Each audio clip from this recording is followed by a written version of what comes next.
Assalamualaikum warahmatullahi wabarakatuh. Perkenalkan kami dari kelompok 13 terakhir mau mempresentasikan hasil diskusi kami tentang penetapan harga dalam praktik. Perkenalkan nama saya Muhammad Avalusia dan ada Perkenalkan, nama saya Rada Putra Barsi. ya yang pertama definisi dan peran strategis harga. Definisi akademis Kotler dan Keller 2009 elemen bauran pemasaran marketing mix yang menjadi satu-satunya penghasil pendapatan langsung bagi perusahaan. Ciptono 1997 satuan moneter yang bersedia ditukarkan demi memperoleh hak kepemilikan maupun penggunaan maupun penggunaan barang atau jasa. Lupiono 2006 indikator utama dari besarnya manfaat utilitas yang dirasakan konsumen atas penerimaan produk. Peran pengambilan keputusan. Yang pertama, peran alokasi membantu mengalokasikan eh, beli terbatas demi mendapatkan kombinasi manfaat produk yang setinggi-tingginya.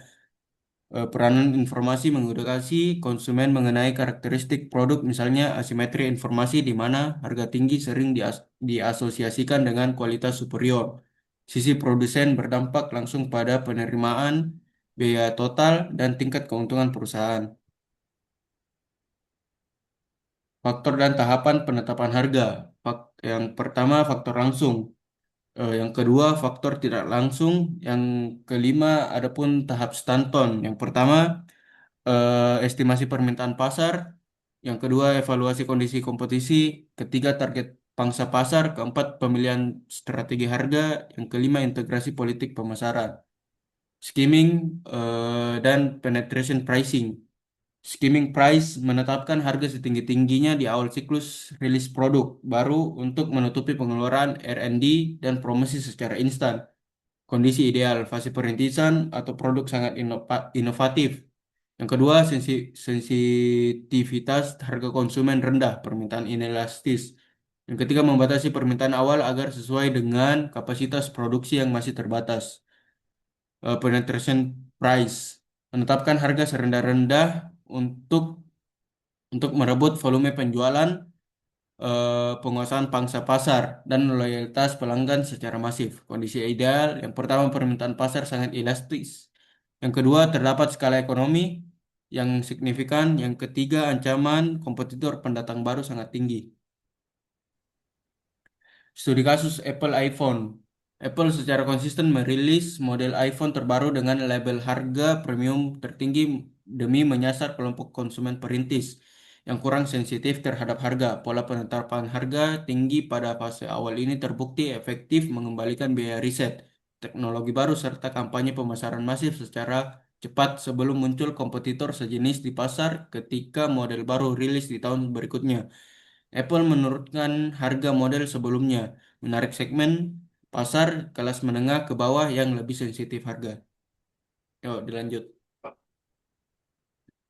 Baik, di sini ada studi kasus Gojek atau Penerasian, yaitu yang pertama ada strategi tarif sangat rendah. Pada awal peluncurannya di Indonesia, Gojek menggunakan tarif perjalanan yang sangat murah yang didukung dengan subsidi atau promosi besar-besaran bagi konsumen. Yang kedua ada akuisisi pengguna skala besar. Harga ini sangat rendah berhasil meruntuhkan dominasi transportasi konvensional dan menarik jutaan pengguna aktif serta mitra pengemudi dalam kurun waktu yang singkat. Yang ketiga ada membangun efek jaringan atau network effect.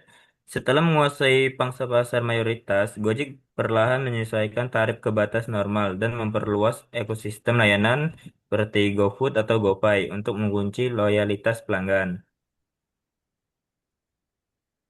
Berikutnya ada politik pemasaran dan lingkungan. Yang pertama ada faktor internal, kedua ada sifat pasar dan industri, yang ketiga ada edisi makro.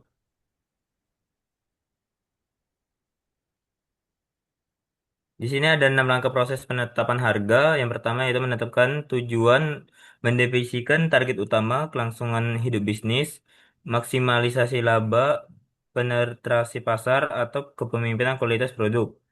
Yang kedua ada menilai permintaan, memetakan hubungan kurva permintaan, menghitung elastisitas harga, dan menakar batas sensitivitas harga konsumen.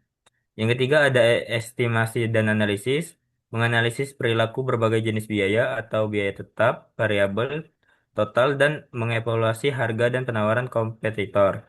Yang keempat ada metode dan keputusan, memilih metode matematis atau psikologis yang tepat untuk memutuskan tingkat harga final atau akhir yang aman bagi pasar.